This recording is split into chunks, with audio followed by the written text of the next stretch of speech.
Hello viewers, আসসালামু আলাইকুম। কেমন আছেন সবাই? আশা করি সবাই অনেক ভালো আছেন। তো আমি অনেক ভালো আছি। তো চলে আসলাম এই সন্ধ্যায় একদম প্লেট ভর্তি আম নিয়ে।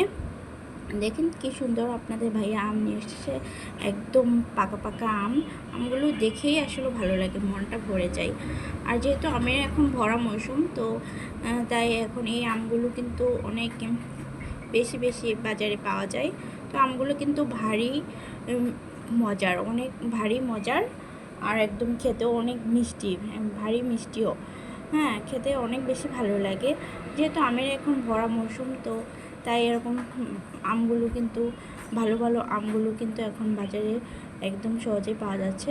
তো আপনারাও বেশি বেশি এরকম মজার আম খান, একদম মিষ্টি মিষ্টি আম খান। আর আরেকটা কথা, সেটা হচ্ছে আপনারা অবশ্যই ফরমালিন মুক্ত আম খাওয়ার চেষ্টা করবেন। আর এজন্য অবশ্যই একদম বেশি পাকা আম কিনবেন না, কাঁচা আমগুলো কিনবেন, একটু কাঁচা কাঁচা আমগুলো কিনবেন। বাসায় আনার পর একটা দুটো করে পাকবে আর খাবেন, দেখবেন খেতে খুব ভালো লাগবে। হ্যাঁ, ধন্যবাদ সবাইকে। আসসালামু আলাইকুম।